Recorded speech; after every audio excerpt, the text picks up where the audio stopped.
The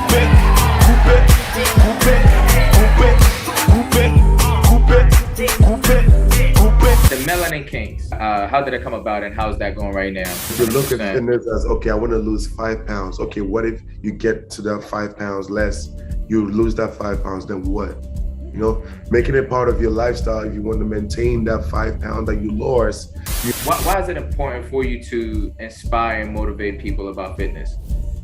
Fitness, I feel like everybody should have at least some kind of activity going on every day.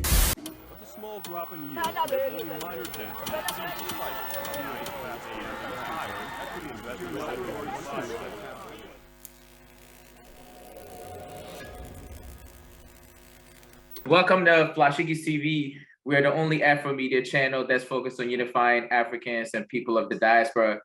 Today, we have an important guest on this episode. We have Jeffrey, famously known as Harry Kane. He's a fitness model, stylist, one of the freshest, you know what I'm saying, like fitness person I know, man, you know what I mean? Without further ado, man, let me, can you go ahead and, share who Harry Kane is? Wow.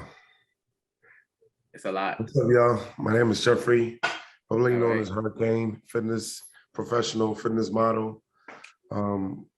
Fitness, some people look at me as a fitness influencer. We'll talk more about fitness today, talk more about where I'm from, born and raised in Ghana. I moved to the States like 6 years ago. I've been doing this shit for almost 10 years now. And yeah, we're here. Man, that's what's up, man. So you say you came here 6 years ago, but you've been doing it for 10 years. So I'm guessing that it started while you were in Ghana? Yes, it started in Ghana. I actually started when I was in college. I started when I was in college. When I went to KNUST in Ghana, did business administration. I have a bachelor's degree in business administration. And then whilst I was in college, that's when I started training people and doing boot camps. I went to different colleges in Ghana. I went to East Legon. I went to Central University, did events there. That's where it all started. I started doing events while fitness when I was in Ghana. When I moved to the States, I got certified because in Ghana, you could train people, help people lose weight. You don't have to get certification. But once I wanted to register as a business in the States, you need insurance, you need all of that. So I had to get certified. I have like 3 certifications. I have ISSA, I have NASM, and I have AFFA, group fitness instructor. So yeah. All right, that's what's up, man. So what was the light bulb moment that made you want to get into the journey? I'm not gonna sit here and lie to you that I wanted to be healthy and all of that. When you're young, I started when I was young. So when you're young, you want to get the girls, you feel like you get the muscles, you get the girls. That's how it was started. But then it got to a point where I seen results. I felt better. I didn't get sick. I was always healthy, feeling good. So it became part of my lifestyle. And then in the beginning, when I was starting to work out, my cousins used to work out and I couldn't work out with them because they were all the way up there. And then every time I work out with them, they're trying to belittle me. They didn't want to work out with me.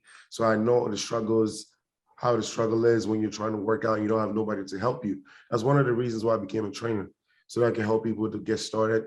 So don't feel lost in the gym when they get there, know what they're doing when they get in the gym. That's one of the reasons why I wanted to be a trainer, because at the beginning, I even got hurt. One of my hand got swollen in the beginning. In Ghana, we didn't have the gyms we have here in America. We used to go to the ghetto gyms. So some of the machines, the left is heavy. Made on brick wall and stuff. Yeah, it's not even even. Yeah. Exactly, it's not even even. I got hurt. One of my hand got swollen. I had to wear a jacket for like a week straight when I was going to school, just so that I could cover it. So that was one of the main reasons why I wanted to become a trainer. But then, like I said, I had cousins and brothers that was working out already. And then, like I said, I wanted to get the girls. So I was like, okay, let me get into the lifestyle and see how that goes. Right. And a life-changing moment. Man, that's what's up, man. So how were you able to cope with, like the idea of, like other people didn't want to work with you and, like they didn't have that training? What was your coping mechanism, especially for somebody that will also like to get on that field, to work out and really don't have anybody to train? What would be an advice that you would share with them? I mean, I'll tell people this, like, it's okay to feel like that, because when they didn't want to help me, I still try to figure it out by myself. That's why I got injured and learned along the way. Because sometimes we want to rush the process. A lot of people want to rush the process and feel like, oh, oh, I got to do this, I got to skip this. Take your time. The foundation is more important. Take your time, go at your own pace. And then with time, you're going to build up. Because when in the beginning, when I couldn't work out with them, I was like, you know, I'll work out on my own. I'll figure it out, even though it might not be the same level as them. But with time, it got there. So figuring out and taking your time is the best way to go. Man, that's a very good answer. Now, let's say, you know, like, would you say there's any kind of time limit on for somebody to start seeing result? And I'm just saying that to say that, let's say somebody's been working out for like 10 months and they're not seeing any result. Maybe it's not for them. Like, you just leave the medals alone and just go figure something else. Like, is there any time limit, would you say? I wouldn't say there's a time limit, and there's a time limit and there's not a time limit. There's a time limit if you're serious and you have a program, you have a routine in place, you can make the results, you can see the results. But if you have no plan, you have no structure, it's going to take a little bit of time. And then everybody is different. Somebody's results might take a year. Somebody's results might take like 6 months. Somebody's results might take 2 months. Somebody's results might take 2 years. Everybody's different. So there's no specific time limit. But as long as you decide to start putting in the work, go at your own pace, and building muscle or being healthy or being fit takes time and patience. A lot of people right these days don't have the patience. They wish they could just snap and everything change. It doesn't work like that. You got to put in the work. Not, for sure. Yeah, you got to put in the work, and you got to be patient too, so you can see the results you want. Man, that's definitely, you know, it's more like a lifestyle.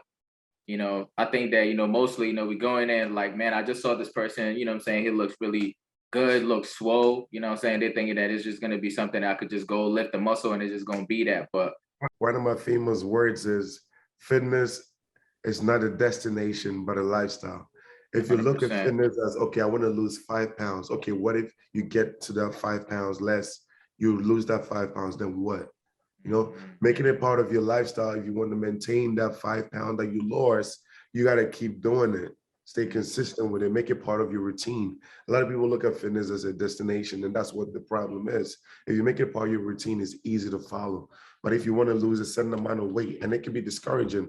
Okay, I want to lose 5 pounds in a month, and you don't lose that 5 pounds in a month, you get discouraged. But if you want to just keep doing it, follow the routine, just keep pushing, staying consistent with it, making it part of your routine. You don't look at the numbers and the scale like that. You just keep pushing, but then the results come with it. You know, so fitness is a lifestyle, but not a destination. Man, you should put that on a t-shirt. Yep. That would be a dope ass t-shirt, man. So let's say, so you do have a video. Well, you got into the challenge of doing the Kupe Dance, which is currently sitting at like 2 million views right on YouTube.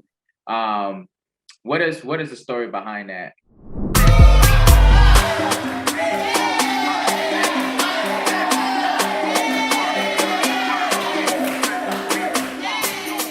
I have a company called Afrobeat Burnout because I love to dance and I love fitness. So I decided to put, I decided to put both together, and then that's how I created Afrobeat Burnout. So you're dancing to like Afrobeat music and getting a good workout in. With my class, you burn over 800 calories in the class. Yeah. And then I just started doing choreographies. You know, like I said, people love the dance, and then people are now getting to know more about Afrobeat. Before, a couple of years ago, a lot of people didn't know much about Afrobeats. Now we're, you know, getting into this market, and people getting to know more about Afrobeat, so people want to learn the new dances. And I was like, you know what? I want to put a class together where you could dance to Afrobeat music and enjoy the music, and also see the results, and also enjoy having a good time. So I just started doing choreography, and Kupe was one of the videos that went crazy viral. I mean, it's crazy. Man, 2 million views, that's a lot. Yeah. So it started off, it wasn't something that you meant for it to be. It was just you doing you, and it just happened to go viral. I just started doing dance. I was just dancing. I was just dancing and posting dance videos on Instagram. And then the response that I was getting was crazy. Everybody was loving it, because a lot of people don't see a lot of fitness guys or build guys being able to move. So me built and being able to move, a lot of people like that. That's how come I was like, yo, I think I could create something with this. And that is how I started doing the Afrobeat Burnout. Man, I think you're actually changing the game, because, you know, I feel like there's like this misconception that, you know, when you have too many muscles, you can't really like move around like too stiff, you know what I'm saying? So I definitely think that you're changing the game with adding the Afrobeat Burnout. Now, let me ask, so what is one song or two songs that you actually get the room started? You know, whenever you're starting your Afrobeat burnout like class, you know, what is that go-to song that like if you feel like they're not motivated, what is that song that actually like you put on to get them motivated? I like Shatawale Freedom because of the Can't go tempo. wrong with that, man. Yeah, Exactly. I like definitely. The Shatawale rhythm. Freedom. Freedom. Shut up, shut up, shut up, shut up. And then Stoneboy Putu. I like that Can't too. go wrong with that. Why? Samputuma putu, samputuma petre, sampatama zuku. One of that engages song. One of Okay. those, yeah. It's like 3 songs that I usually go my quick go to. I want to get Okay. the room started. That's what's up. That's what's up. So, the Melanin Kings, you know, it's a name that you know, like, given to your partner Scott Bernard. How Yeah. did that? How did it come about? How did it come about, and how's that going right now? Like I said, I just started doing dance videos, and then Scott was a friend of mine, and I was like, "Yo, I did a dance video and it was going crazy. People were interacting with it crazy. If us guys, fitness guys, do something like that, people will actually love it." So we did one video again together, and then that video went viral again on Instagram, and even end up on this channel called Gossip. It had a crazy views, and that's when people start look at that melanin, and then that's how the Melanin King started. Because you know our skin, everybody was talking about our skin in the video. Look at that melanin, this or that, and that's like how the Melanin King started. And no, we didn't. We actually Melanin Kings like used it for a mad long, but now we don't really use that Melanin Kings because I want people to see past just the melanin. Melanin You know, we're King. 2 individuals that are doing something, not just the melanin or not just our Mm. skin. So we don't really use that name like that, but people still see us as the Melanin Kings, but we don't use it like that.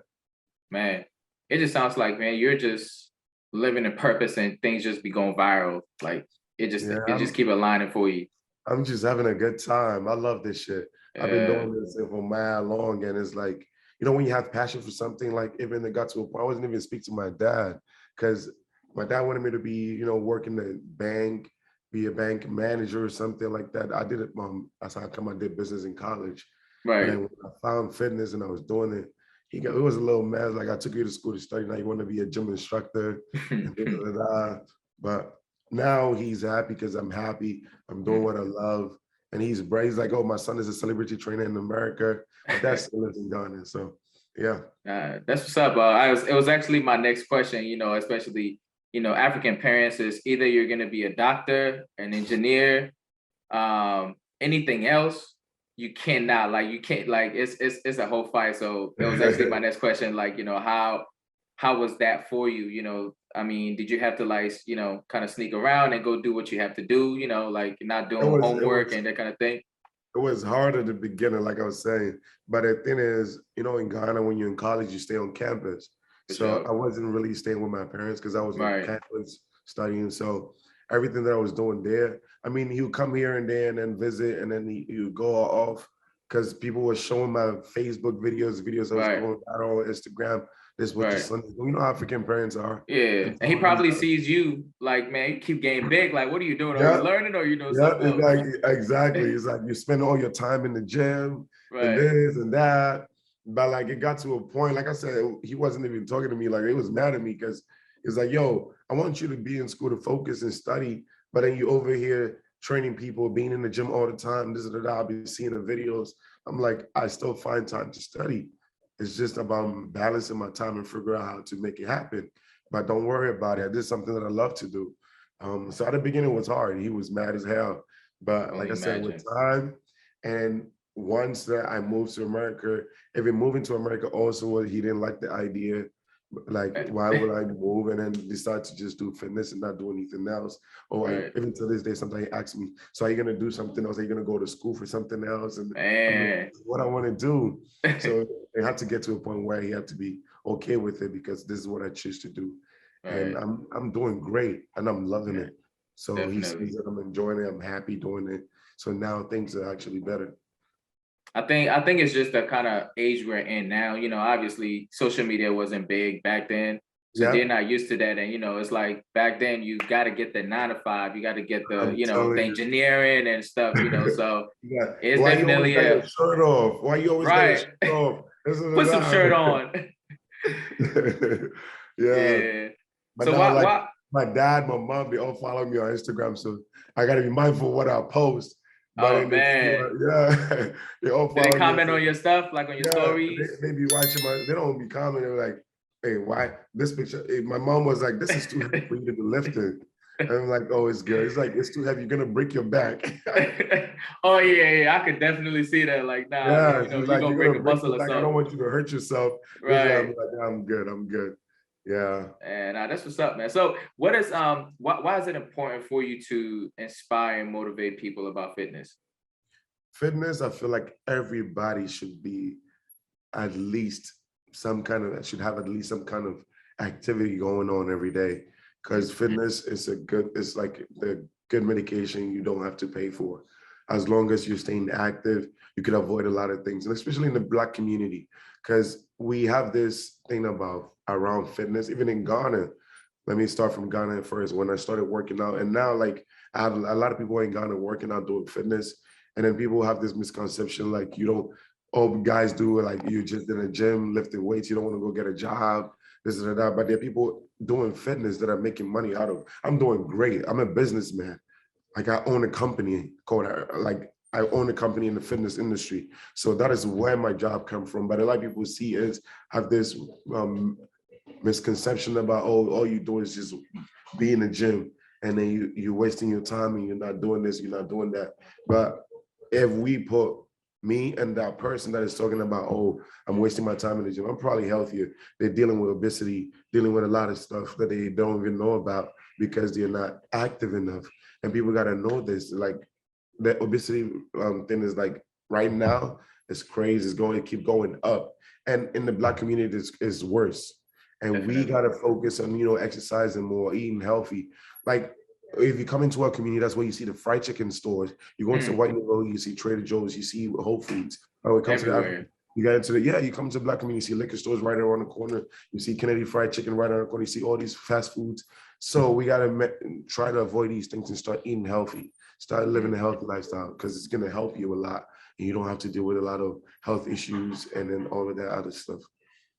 You think that somebody could be in fitness and not have a good diet, or you think that actually plays hand in hand together? Like having a good diet. It plays hand in hand, but if somebody is in fitness, working out every day and eating bullshit, it will be healthier than somebody that is not working out eating whatever they want to eat. But if the person is working out, at least they're working out. So it's going to help in a way, but then it works hand in hand. You can never outwork a bad diet. You can want to lose weight, but then you're always eating junk food and eating fast food. It's not going to happen. It works hand in hand. You got to start making changes and start making healthier choices with your food. Man, let me go back to, you said, about, like health wise, mental health is a huge thing that, we usually don't talk about. It's a big concern in the modern society. How does exercise affect the person's mental health? Exercise is a getaway for me. I tell people all the time. Whenever I'm going through stuff, if I'm in the gym, it's like a safe haven for me. And then it's a stress reliever. It does a lot of things. I mean, people got to start looking at it a different way, because I feel like there's a lot of misconception about exercising, and people got to start learning that. Tell me about that. You can be healthier, you can be stronger. You could, it's a stress reliever. You get in there and like, let me give you an example, like boxing. If you feel like you're mad, you want to throw shit around, go into the boxing gym. Just punch the bag, put it all out there. If you feel like you just want to run, just go to the treadmill, just run till you're tired. It could be a safe haven if you look at it that way. People just feel like, oh, I can't do this. You don't have to be able to lift mad weights or heavy weights to be in the gym. You could go in there, just walk on the treadmill, because maybe it's cold outside. You can't go for a walk. Just go into the gym, walk on the treadmill, put it on the incline, just walk, climb a hill in the gym on the treadmill, ride a bike. It's mad things you could do in the gym, and that can actually put you in a space where you feel like you're getting away from certain things. So look at it, it could be a safe haven if you look at it that way. I totally agree. You know, I get on my workout stuff as well. You know, I try to get at least, you know, three to five, you know, in a week.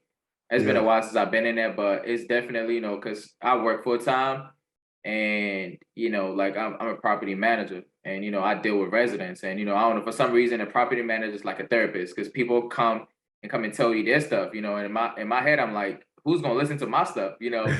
So I get off work, you know, the gym is like the place where, you know, I'm able to like just be present, you know what I'm saying, and forget about everything else. So I definitely totally agree with you on that. Now, you know, since like, you know, as a businessman, you know, with the whole pandemic that happened, you know, it was something that came out of nowhere. How did that, you know, affect you, and how were you able to like cope, or, you know, like move around it and make it, you know, a better thing for you? I mean, I would say that for my business, the pandemic, COVID was a blessing in disguise, Mm, because I was teaching virtual classes before right. for different, when I started doing the Afro beats, I had Okay. different people reaching out to me from different countries who wanted to bring the class to their people, but if I can't travel, even before COVID. So I was Right. doing virtual classes. Man, So you when going COVID, global. yeah, so when COVID happened, I already had the platform. You know, I started doing virtual classes and it went crazy. Before? Yeah, before COVID, I was Oh, doing, so so, but it was a one-off class. I'll do a class for a company, like a okay. private a woman in a different country. So I had Okay. that platform, I had that idea before. So when COVID hit and the gyms were closed, I had to figure out how to pinpoint my business to make it work. So I Right. started doing virtual classes, and till this day, I'm still doing virtual classes. Man, that's dope. So you definitely stayed ahead, you know, like before, because, you know, I mean, Zoom has already been there, but people Yeah. weren't utilizing it, you know, until like, you know, it got to you know, the pandemic hit and stuff. So wow, that's definitely good. So Yeah, what is I had people joining classes from like Canada, London, different countries. I had people joining from actually Ghana too. So it's like all over the place doing virtual classes, and it's been great. And even now, I have a virtual fit camp that I do. I have like ladies from 35 to like 45 or 35, like over 30. mm, Mothers that have kids that can go to the gym and they need something to do. So I have a group of like almost 45 ladies that do my class monthly. I do classes like Monday, Wednesday, Friday virtual. I have an online program going where I create customized program for clients. And I have a nutrition and dietitian that I work with that do the meal plan aspect. And then we put it together for clients that are doing that. And I do personal training in person. So I do different things underneath the brand of Hurricane Fitness. man, do you ever get tired of lifting? Honestly, I would say no, because I enjoy being You there. enjoy doing There are it, times right? when I feel like I'm sore as hell, but Right, I don't really want to be there, but I'm still show up and do something. So right. I feel like fitness has done a lot for me. Like I said, it's a place, it's a safe haven for me. I go there, I feel comfortable. I feel like I'm there for myself. So like I still show up regardless of whatever I'm feeling. And then once I warm up, I feel like I don't even remember what I got going. I'm just having a good time. So it's just part of my routine now. I drive like Man, 2, 3 hours to go work out with guys. My friends, like some people that I follow on Instagram, I travel to like Miami to work out with guys, Atlanta to work out with guys that was working out, just collaborate with people. So yeah, it's been good. I did a tour 2019 before COVID happened. I did like 15, 20 states. I went to South Carolina. I went to Atlanta. I went to Austin, San Antonio, Houston, in Texas. I did different states with the Afrobeat burnout, and then COVID uh, hit and everything went virtual. But I'm thinking of doing another tour maybe next year. man, that's you're a true trainer, man. Because I tell you, if I go and I burn my arms today, you're not about to tell me to do that again tomorrow. Like you're gonna have to give me another day to do that. So, I you know, work in that's the why you do what muscle you group do. like 2 times a week. I For work in the real. muscle group like 2 times a week. Yep. I go to the gym 6 days out of the week. I only rest on Sundays. Today is my rest day. So Monday through Saturday, I'm in the gym every day. So let me ask you then. So is it because, well, my idea of like working out is, you know, you burn it out, you burn the muscle, and then you give it time to heal, then go again. That's my idea about it. Now you working twice at it. Is it what is your? Let me get it from a training. The idea that you have is correct. I still, Okay. if I'm going 6 days out of the week, I still give my muscle time to rest. So let's say Monday, I do chest, and then let's say triceps. I don't do it again till like Wednesday. So I have 2 days in between. I do Okay. legs the next day. I do back and biceps the next day. So by the time I do Monday, chest and tricep again, it's been 2 days already. And I'm doing different muscle groups. So my muscle is able to rest, and then I hit it again. So it's all about getting a routine and getting a plan. A lot of Okay. people also don't have, people go into the gym and they walk around the gym just trying to do everything. If you have a routine, it's easier. That's why having a routine is very key. And it helps you see results, because if you have a program that you're sticking to, give yourself a program for like 6 to 8 weeks, you can make progress. But let's say you go into the gym without a plan. You do chest today, and you do legs, you do back, you do abs, you do everything. Then you go tomorrow, you do the same thing. You're not giving the muscle time to rest. You're all over the place. So having a routine is good. So I have a routine which has been working for me for years now. And in this day and age, fitness influencing got a lot of people jumping all over the place, doing mad shit on Instagram that are confusing people. And these people, these fitness influencers, when they go into the gym, they do the basic stuff, the foundational stuff. But then they do these things on Instagram just to please the eye. So people also go into the gym, they want to try these things and not actually do the basic stuff, like a bench press, a squat. All these things are things that you do on your daily activity. If you're doing a deadlift, when you go grocery shopping or when you're picking something from the floor, you're doing a deadlift without even knowing. You know, when you're doing a farmer's walk, you grab your groceries, you're holding in both hands, walking. You're still working out without even knowing. So there's certain planes and then certain motions you do in the gym, you're doing a daily activity. But then a lot of people don't know that because they don't have a plan. They just go into the gym and just do anything. Man, it's crazy because I feel like I was telling one of my friends a couple of days ago that fitness has always, I feel like in a way, been part of our, like, Africans to say that even as a form of punishment, you know, like they'll tell you, Masaya, you know what I mean? Like you be squatted, mad squats. I'm man, telling and you, your legs will be your on legs will be shaking. fire, man. So I was just telling somebody, I was like, you know, it's always been that, you know what I'm saying? Like, part of us. Like I remember there was definitely. time we used to get punished in school. Right. Do all these things, like you're gonna hold your ear, squat like mad times. And it's crazy. Yeah, nah, you know, they But think, you know, single leg it's a deadlift, punishment, but yeah, they'll let you actually do it. helping us. You put one hand down, one leg Right. up. You're Man, doing that joint, I remember my mom used to have me, my bro, legs would be you're doing a single shaking. leg deadlift right there. Right. What? Yeah, it's crazy, crazy. you know, just putting it back, you know, it's like, wow, we've actually been working out, you know, we just didn't know, I guess, the name for it or what it actually does. You know, our mind was conditioned like that's a punishment because, yeah, like, man, I'll be feeling the pain, you know, but it made our legs strong, you know what I'm saying? So, man, so what is your life like, you know, your day-to-day basis? You wake up, you know, what is like a routine for you? Right now, like I wake up like 5 a.m. every day. I have a client, so I wake up like earlier, like 5 a.m. sometimes if I don't have an early client. I do a little bit of reading, get some breakfast in. My first client usually is like 6 a.m. and then I get breakfast and I'm out of the door. If I don't have an LEM and I have like a 7 a.m. class, which I have like Mondays, Wednesdays, and Fridays, I get some breakfast, do a little bit of reading, go right into it. I have clients back to back. So let's say, example, for a Monday, let's say Tuesday. Tuesday is my busy day right now, Tuesdays and Thursdays. So I wake up 5 a.m., take a shower, get some breakfast. My first client is a 6 to 7. After that, sometimes I don't eat breakfast. I just take a shower, get out the house, train my first client from 6 to 7. I get my breakfast in at 8 o'clock. After my breakfast, I have a client. I go to the gym around like 9:30, 10. I work out for like an hour and 30 minutes. I have a client after. I have a client 11 to 12, 12 to 1, 1:30 to 2:30, 3 to 4. And then I have a 5:30 to 6:30. And then I have a 7 to 8. Then I'm done. Sometimes I work out that that's time. That's more than a 9 to 5. Yeah, that's what people don't understand. Being an entrepreneur is not that easy. Sometimes you work 24 hours because you have people from different places, different parts of the world that wake up early. I have people in Ghana that are my clients that are hitting me up like 4 a.m. in the morning. Like it's 8 a.m. back there or 9 a.m. back there, depending on the time, if it's summer or winter time. So you always got to be on top of things. So you don't always get free time as much. that right now I'm trying to do a lot of more online and virtual stuff, so I don't have to be there in person, and I can still help a lot more people from different places, because if everything is online, I can help people out. Right now, I have a client who is in Canada. I have a client who is in Alaska. I have a client who is in London on my online program. So usually I schedule calls. I talk to them on the weekends.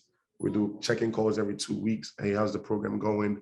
How's this going? So online has been good for me since COVID hit. I don't do a lot of in-person stuff. I just started doing personal training again this year. The whole of last year, I didn't do anything like any personal training.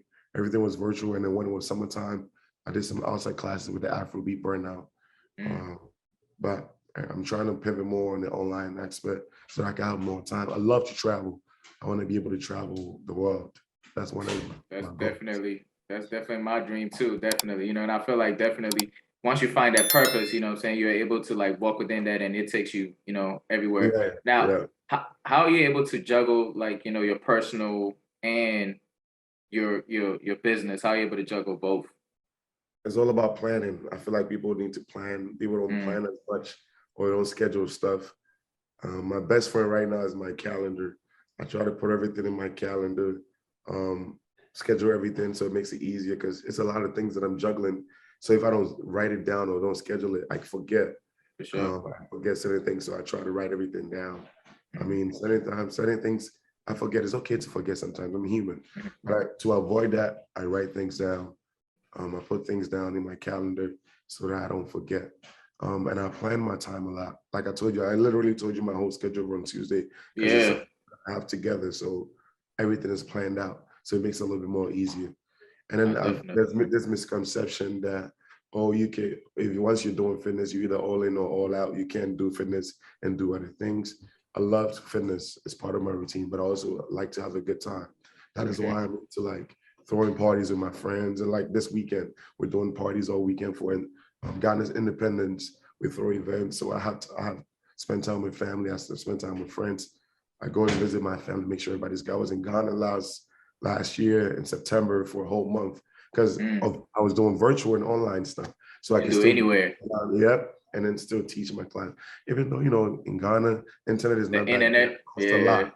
So but I had a good time. I was able to spend time. It was my mom's birthday. I threw a party for her. We did a dinner. It was amazing. I hadn't seen her in like 5 years. So it was being back. That's what's up. That's what's up. Did you say how big you got? Yeah, he's like, hey, why I said Diane, like, you become big like a house. That's why I said Diane. That's why I said Diane. Hey, you know why you casa? Hey, I did. Tobo. Oh man, you gotta love our parents, man. Yeah, I know, man. I know. So let me like, my dad would be like, yo, won't you take a time, like you're getting big? I'm like, yeah, I want to get big. You know, right now my goal is to put on like, I'm like 235 right now. I'm trying to get to 250 lean muscle. So that's one of my goals this year. I'm just taking it slow. I'm not rushing the process, taking it slow. So I've been working on that. If I get there, because I teach class and I jump around a lot, I want to be able to lie on my feet. So if I feel like it's too heavy, I might probably lose the weight again. But I want to see how I'm going to feel at that weight. I haven't been that heavier before. Let me ask you. So let's say you have a personal goal. Let's say you want to be at 250, right?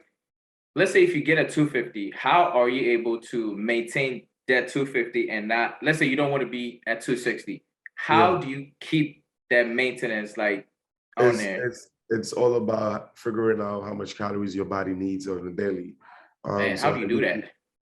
You know, there's a lot of misconception about, and weight loss can be actually easy. You just got to figure it out and stick to it. If you're trying to lose weight, you have to be in a caloric deficit, which is what you eat less than your body consumes on a daily, or less than your total daily expenditure. If I'm trying to be in the surplus, I'm burning like 2,000 calories on a daily. I got to eat in the surplus, eat more than I'm burning. So I got to eat more. So if my goal is to maintain when I get to 250, I have to eat my maintenance calories. Make sure if my body needs, let's say, 3,500 calories a day, I'll make sure I'm eating 3,500 calories a day so that I can maintain my weight. You know, if I eat less, I'll lose weight. If I eat more, I'll gain weight. You know, so I have to figure it out. Once you figure it out, it makes it a little bit more easier. Man, it makes a lot of sense. I'm not gonna say it's easy. It's not that easy. Definitely not. The exercise is the easy part. The exercise is not the easy part. The eating is is the hardest. Definitely. Is the hardest. I'm telling, even to gain weight is the hardest because sometimes you don't even feel like eating. Sometimes we don't even. I don't even eat for taste. Sometimes I just eat because I want to get my protein and I want to feed my muscles. So I just eat. I eat like 6 times a day. Man, I think that's where my problem. I don't eat. Yeah, you Like gotta I eat. don't eat. I'll Yeah, go like a whole day. I'm like, man, I gotta eat. That's my biggest thing. you gotta eat. Eating is Yeah. very important because you gotta look at it this way. Your body still needs food. You know, your body needs the food. You gotta eat. Eating is very important. Man, man, this is definitely a good breakdown how you broke it out. I definitely like that a lot. So we do have a bonus question that we ask, all our interviewers. Do you feel like there is a disconnect between Africans and people of the diaspora? Um, I feel like that. It could be like that, but I feel like now it's getting a little bit better because Mm, now people of the diaspora are starting to get know more about Africa. People are mm, traveling more to back home because I remember I used to travel to America like 8 years ago. I was visiting, going back because I had family here. right, So like I remember those times when I traveled here, people would be like, "Yo, do you guys have cars over there?" Like asking some questions. I'm like, "We live right. in mansions, we got houses, Yeah, we got yeah. cars. Like we live comfortably." I think Hmm. that part of the Africa they don't show in America is because every time they show Africa is The hungry kids. geography, yeah, Hungry kids, people that need money. We need donation to go to Africa. That's what they see on TV. I remember when I went to London, there was this ad that I was seeing all the time. And then every time they were showing Africa, it was hungry kids and donate so we can help them. Donate, we can help them. They're homeless people in America. They're homeless hmm people everywhere. everywhere. Exactly. They're homeless people on the street. And there's somebody that's living in Ghana that's living comfortably that don't even want to be in America, don't want to be anywhere inside Ghana because they're living comfortable. But people got to get to know that. That's why now people are traveling to Africa and to see how much fun Ghana is. People are comfortable. There's houses. There's beautiful people. People are having a good time. And then that's how come people get to know more about Africa and how nice it is. So I feel like now there's been a little bit more connect as more than the disconnect, even though there's a little bit disconnect there because Right. there's people in the diaspora that never traveled before. Mhm. So they don't know what's going on outside of where they're located. Right. But once they start seeing these things, and then they have friends that travel there and show them videos and then see other things that they don't see on TV, now they're starting to learn more. I had a Jamaican friend that never believed that they have a roots from Africa. But Jamaica is like It's Jamaica. Ghana, From yeah, their, exactly, it's from Ghana, the yeah. Ashanti. Even their Hmm. colors of the Hmm. flag is from the The Ashanti same region. thing. Yeah. Exactly. So sometimes we got to educate these people instead of, I feel like people are too quick to judge people than Yeah. educate people. Ignorant. Exactly. Ignorance is key because people don't like to educate people. Sometimes if Right. you hear somebody saying certain things and you know it's not true, just educate them instead of Right. judging them. That's why I tell people all the time, listen, you don't know this, you don't know that, but this is this. You got to educate people, but don't judge people because of the way they were brought up, the things they've seen. So it's okay for them to say certain things, but it's all Hmm. about us. We know where we're from. We got to educate them, let them know about our culture. That's also one of the reasons why I started Afro People now, so that we can show people our culture, the dance, how we always having a good time, And I think that's why it's doing good. Yeah, no, definitely. I feel like, the media definitely played a huge role in playing into that disconnect. Like you said, anytime they show, anything about Africa, it just like the idea creates that, like the idea that we're just hungry, that we live in a huts on trees, like you walk around and Yep. see tigers like walking on the road. Like, nah, come on, man. Like there's bigger and better houses, and over Exactly. there, That's we don't more do spacious. credit. Yeah, Yeah, like we we don't don't do even do credit. I tell people all the Paid time, off. yo, if you're It's seeing paid somebody off. driving a car in Ghana, it's Yeah. paid off. If you And see you somebody see having a phone, Lambos. where Lambos is paid off. We don't do credits in Mhm. Africa. So Yeah, Africa is actually rich definitely. because here people can drive fancy cars that are on credit. You don't own the car, Man, you're leasing the car. In Ghana, you can't definitely. lease no car. You got to pay for Nah, it. 100%. Yeah, I be telling them a lot. So I definitely think, social media has definitely helped, and then Yeah, bringing it that is. awareness, what I'm saying, and connectedness. So, man, it was a good interview, Hurricane, man. I definitely appreciate you, stopping by and, just your wisdom and just breaking things down, more into the fitness and just culture. I like that a lot, man. So Thank you once again. It's Flyshikis TV. You were the only Afro media channel that's focused on unifying Africans and people of the diaspora. If you enjoy this, go ahead, like, subscribe, comment, and we will see you next time. Thanks for having me, man. I had a great time. It's a great interview. I had a good time, man. We'll talk another time. Definitely, man. Thank you so much.